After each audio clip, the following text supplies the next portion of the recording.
Bonjour. Alors maintenant, je vais vous montrer comment, en tant qu'enseignant, vous êtes capable de créer un devoir. Alors un devoir, c'est quelque chose que vous allez, donc c'est un espace que vous allez fournir à vos étudiants pour qu'ils puissent vous remettre un travail. Par exemple, s'ils ont un compte rendu à soumettre ou s'ils ont un travail à faire, ils peuvent créer ça dans un fichier et puis soumettre ce fichier à l'enseignant et l'enseignant pourra visualiser ce fichier-là et puis donner une note. Donc sur la plateforme, on pourra définir une date limite, par exemple, et toutes les soumissions seront visibles avec la date à laquelle la soumission a été faite. Donc pour éviter, par exemple, que le devoir ne soit perdu quand il est envoyé par email ou pour éviter la paperasse et le fait de remettre en fait tous les travaux en papier, en version papier. Donc la première chose qu'un enseignant doit faire, bien sûr, c'est qu'il doit activer le mode édition. Donc je clique sur ce bouton-là et là, je peux ajouter une activité ou une ressource. Donc là, il faut aller vers devoir. Je vais cliquer sur devoir. Je vais donner un nom à ce devoir-là, par exemple recherche sur les systèmes d'exploitation. Je peux écrire une description ici, donc la description du devoir, faire une recherche sur les différents systèmes connus. Vous pouvez donner plus de détails. Là, vous avez la partie où vous pouvez mettre en forme le texte que vous écrivez ici. Vous pouvez rajouter des images, vous pouvez rajouter des liens, etc. Donc là, je vous laisse le soin de découvrir cette partie vous-même. Vous pouvez rajouter des fichiers s'il y a quelque chose, donc des documents que vous aimeriez soumettre avec le devoir pour que les étudiants puissent l'utiliser pour leur recherche, par exemple. Mais là, le plus important, c'est de définir cette partie-là. Alors, vous pouvez définir par exemple la date à partir de laquelle les étudiants peuvent remettre le devoir. Personnellement, je trouve que ça c'est inutile. À partir du moment où je définis le devoir, pour moi c'est un espace qui est disponible. Vous pouvez définir une date de remise et une date limite. Alors, quelle est la différence entre ces deux-là? La date de remise, c'est la date butoir en fait que vous avez définie pour les étudiants. Donc, vous dites aux étudiants, par exemple, vous devez soumettre ce devoir-là avant la date du 20 novembre, par exemple.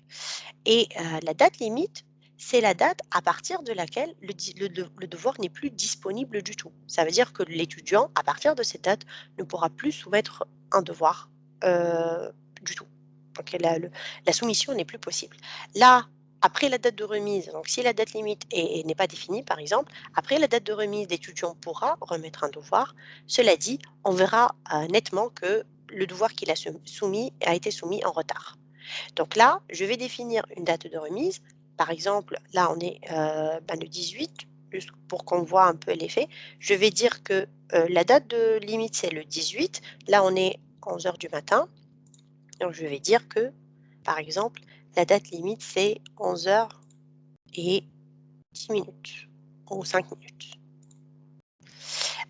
Vous pouvez aussi définir une date dans laquelle, en fait, vous allez vous rappeler d'évaluer ce travail. Je ne l'utilise jamais. Comme ça, il n'y a pas de souci. Voilà, donc si vous êtes curieux, vous pouvez regarder les autres types de configurations que vous pouvez rajouter et là, vous devez enregistrer et revenir au cours. Donc là, un nouveau devoir a été représenté ici dans votre cours. Donc, si je vais dans l'espace étudiant et que je rafraîchis, je vais retrouver ce nouveau devoir. Donc, en tant qu'étudiant, j'aimerais soumettre un devoir. Donc là, on me donne l'état de remise de mon devoir. Et là, je vais cliquer sur ajouter un travail. Donc, si je remets un travail à l'heure, c'est-à-dire avant 11 heures et 5 minutes, là, je vais choisir un fichier que je vais glisser, déplacer ici, là par exemple, tac, et puis j'enregistre. Donc ça, c'est le devoir que j'ai soumis à mon enseignant. Donc là, l'état a changé. Maintenant, c'est remis pour évaluation. Donc si je reviens à mon enseignant, et qu'il clique sur le devoir, donc là, c'est l'enseignant qui a ouvert son espace, c'est le prof. Là, il voit par exemple qu'il y a un devoir qui est remis et qu'il peut le consulter. Donc, je clique sur consulter les travaux remis. Là, il remarque par exemple que le statut est remis pour évaluation et que c'est en vert, donc ça veut dire que ça a été remis à temps. Donc là, il peut voir le fichier qui est remis par l'étudiant. Il pourra, donc s'il veut, associer une note à ce fichier. Donc en cliquant sur Notes, donc déjà, il peut consulter le fichier en cliquant là. Donc là, il peut trouver les informations nécessaires et puis en revenant ici, il peut donner une note à ce fichier-là et donc là, on va dire qu'il lui a donné une note de 15/20 par exemple et il enregistre. Donc si on revient à l'étudiant, donc l'étudiant toujours, bah, il remarquera que c'est noté et là, il pourra voir sa note en bas. Donc la note, c'est 15/20. Si l'enseignant lui a donné un feedback ou une remarque, il pourra le voir ici, également. Donc en fait, il y a aussi le risque qu'un des étudiants soumette le travail, en retard. Donc si l'étudiant soumet, son travail en retard, bon, on va essayer en fait de soumettre un autre travail.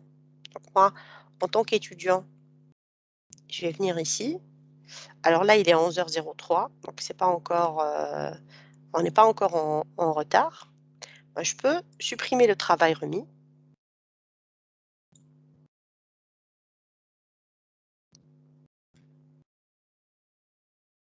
Alors la note, reste, hein, même si le travail a été, supprimé.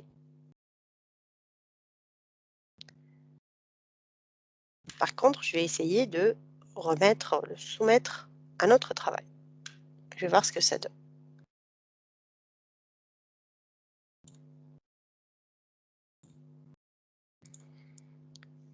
Alors,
alors maintenant, il est 11h06.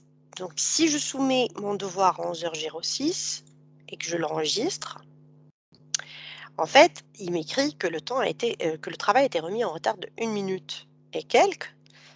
Donc si je reviens vers l'enseignant,